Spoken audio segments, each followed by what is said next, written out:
Graça e paz, amados e queridos irmãos, aqui é o pastor Cleiton Barbosa e nós vamos dando sequência, vamos dando prosseguimento à nossa série de estudos bíblicos. Que Deus abençoe o meu irmão chefe de família, a minha irmã dona de casa, o rapaz que me acompanha, a moça, a criança, o vô, a avó. Deus abençoe a sagrada família.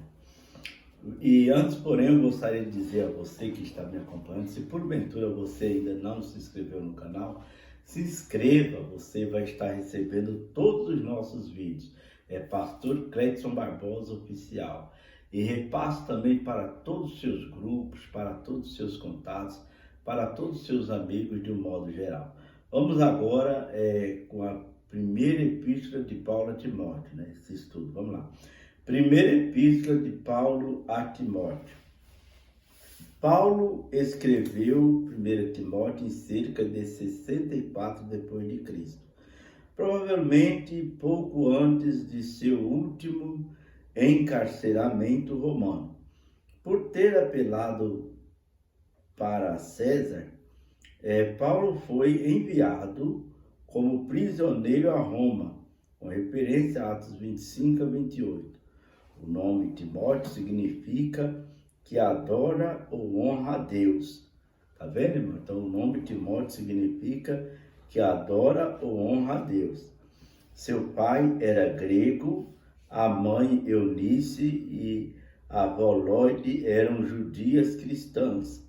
Elas foram o exemplo e a origem dos primeiros conhecimentos que Timóteo recebeu a respeito de Deus. Quando Paulo esteve em Listra, encontrou Timóteo, o qual passou a acompanhá-lo em suas viagens, com referência a Atos 16:1, 2 Timóteo 1:5, 3:14 a 15. Essa foi uma das epístolas pastorais de Paulo escrita com o objetivo de animar, estimular e instruir o jovem Timóteo a respeito de questões bastante práticas. A primeira carta de Paulo a Timóteo confirma o relacionamento deles. 1:2. 1 Timóteo 1:2. Paulo inicia seu conselho paternal, advertindo Timóteo a respeito dos falsos mestres. 1 Timóteo 1:3 a 11. E exortando a se apoiar em sua fé em Cristo. 1 Timóteo 1:12 a 20. A seguir, Paulo examina a adoração pública, enfatizando a importância da oração. 1 Timóteo 2:1 a 7. E dá ordem nas reuniões da igreja. 1 Timóteo 2:8 a 15. Paulo fala novamente a respeito dos falsos mestres, ensinando Timóteo como reconhecer e responder a eles. 1 Timóteo 4:1 a 16. Em seguida, dá um conselho prático sobre o cuidado pastoral com os jovens e idosos. 1 Timóteo 5:1 a 2. Viúvas. 1 Timóteo 5:3 a 16. Anciãos, 1 Timóteo 5, 17 a 25, e escravos, 1 Timóteo 6, 1 a 2.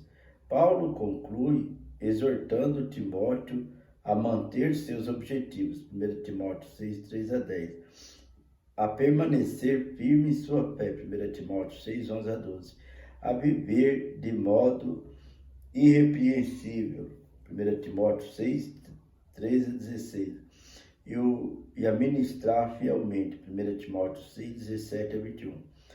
Essa epístola revela uma série de preocupações de Paulo pela organização da igreja, desenvolvendo uma teologia da eclesiástica.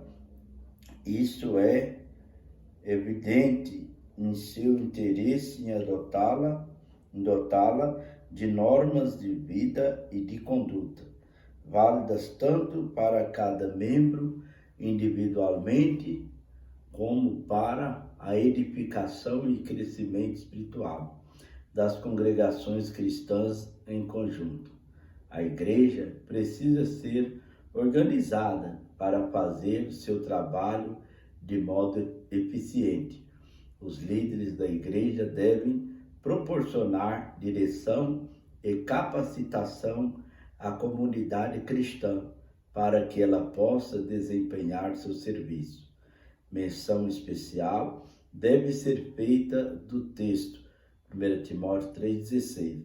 É um breve poema formado que 3 partes de verso, que parecem apontar o caminho da exaltação de Jesus Cristo, desde sua manifestação humana até sua ascensão e glorificação nos céus. Essa carta de Paulo a Timóteo contém muitas lições.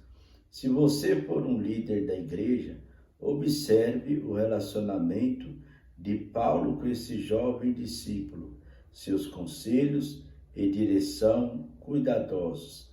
Se for um iniciante na fé, siga o exemplo dos fiéis líderes cristãos como Timóteo, que imitou o modo de vida de Paulo. Se você for um pai, pensa no profundo efeito positivo que um lar cristão pode causar aos membros da família. Uma mãe e avó fiéis levaram Timóteo a Cristo e o ministério dele ajudou a mudar o mundo. Isso é muito importante, meus irmãos, quando ele fala aqui sobre a família, a avó, a família, ela é muito importante para